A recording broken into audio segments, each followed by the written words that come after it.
اعوذ باللہ من الشیطان الرجیم، بسم اللہ الرحمن الرحیم۔ آج آپ کو حضرت عیسیٰ علیہ السلام کا معجزہ سنانے جا رہے ہیں، غور سے سنیے گا۔ ویڈیو کو لائک اپنے دوستوں کے ساتھ ضرور شیئر کیجیے گا۔ السلام علیکم دوستو، امید کرتا ہوں آپ سب ٹھیک ہوں گے۔ حضرت عیسیٰ علیہ السلام کا معجزہ بیان کیا جاتا ہے کہ بنی اسرائیل میں ایک شخص تھا جس کی بیوی نہایت حسین تھی، جس پر وہ اسرائیلی فریفتہ تھا۔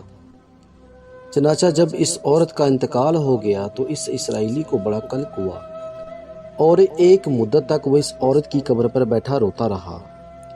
اتفاقاً حضرت عیسیٰ علیہ السلام کا ادھر سے گزر ہوا تو انہوں نے اس اسرائیلی کو پریشان حال دیکھ کر اس کا سبب معلوم کیا۔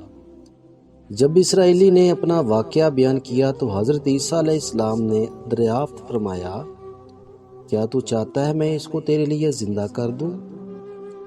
اس نے عرض کیا، ہاں حضور، یہی میں چاہتا ہوں۔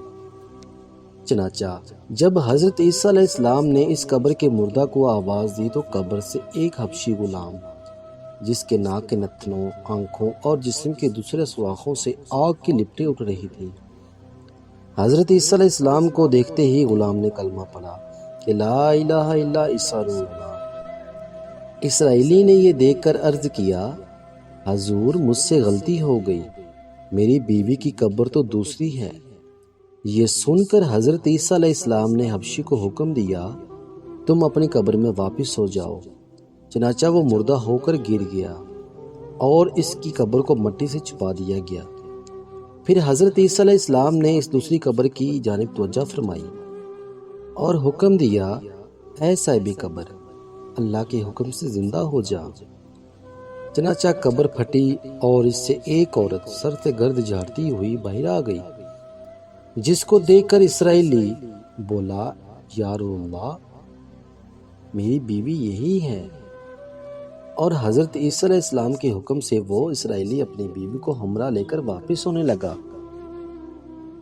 مگر عرصہ سے جاگا ہوا تھا، اس لیے اس پر نیند کا غلبہ ہو گیا اور اس نے بیوی سے کہا کہ تیری قبر پر گروی آزاری اور بیداری نے مجھے ہلاک کر دیا ہے، اس لیے میں چاہتا ہوں کچھ دیر آرام کر لوں۔ بیوی کہنے لگی، ہاں آپ آرام کر لیجئے۔ چنانچہ وہ اسرائیلی بیوی کے زانوں پر سر رکھ کر سو گیا۔ اتنے میں ایک گھوڑے پر سوار ایک شہزادے کا ادھر سے گزر ہوا جو اپنے زمانے کا یکتا حسین تھا، جس کو دیکھ کر شہزادی از خدا فریفتہ ہو گئی اور اس کا دل قابو میں نہ رہا۔ اس نے شوہر کا سر زانوں سے نیچے رکھا اور پرتے محبت و غلبہ عشق سے مجبور ہو کر شہزادے کے سامنے جا کھڑی ہوئی۔ ادھر جیسے ہی شہزادے کی نظر اس پر پڑی، وہ بھی اس کو دیکھ کر اس پر فریفتہ ہو گیا اور عورت کی خواہش پر اس کو اپنے گھوڑے پر بٹھا کر لے گیا۔ چنانچہ اس کے شوہر نے بیدار ہو کر جب اپنی بیوی کو نہ پایا تو نہایت پریشان ہوا اور اس کے ملنے کی تدبیر سوچنے لگا۔ سوچتے سوچتے آخر اس کے نشانے قدم پر چل کر اپنی بیوی کو تلاش کر لیا، جو شہزادے کے پاس پہنچ چکی تھی۔ اس کو دیکھ کر اسرائیلی نے شہزادے سے عرض کیا کہ یہ میری بیوی ہے، آپ اس کو چھوڑ دیجئے۔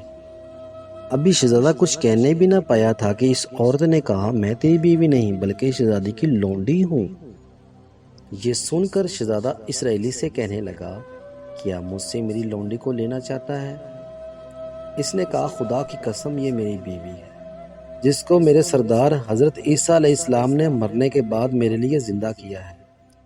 ابھی یہ گفتگو ہو رہی تھی کہ اتفاقاً حضرت عیسیٰ علیہ السلام بھی وہاں تشریف لے آئے، جن کو دیکھ کر اسرائیلی کہنے لگا، یا رسول اللہ، کیا یہ وہ میری بیوی نہیں جس کو آپ نے میرے لیے زندہ کیا ہے؟ حضرت عیسیٰ علیہ السلام نے فرمایا، ہاں یہ وہی ہے۔ یہ سن کر عورت کہنے لگی، یا رسول اللہ، یہ شخص جھوٹا ہے، میں تو اس شہزادے کی لونڈی ہوں۔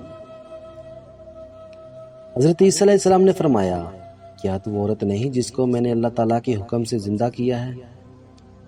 عورت نے کہا یا رسول اللہ، باخدا میں وہ نہیں ہوں۔ جس کے بعد حضرت عیسیٰ علیہ السلام نے فرمایا جو جان خدا کے حکم سے میں نے تجھے دی ہے اس کو واپس کر دے۔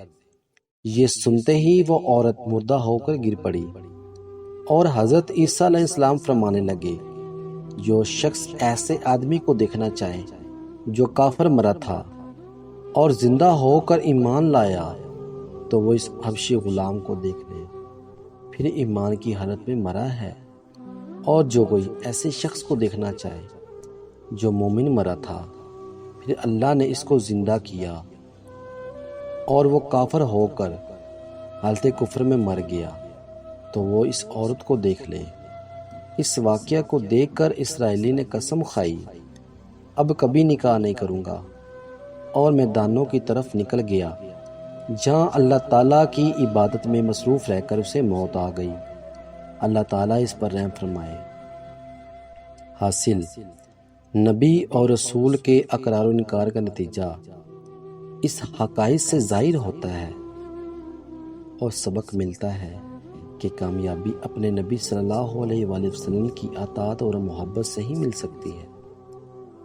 چنانچہ ہمیں بھی چاہیے ہر حال میں اپنے نبی صلی اللہ علیہ وآلہ وسلم کی اطاعت کو سامنے رکھیں، چاہے دل مانے یا نہ مانے، لیکن نبی کریم صلی اللہ علیہ وآلہ وسلم کے طریقوں کو لازمی اپنایا جائے۔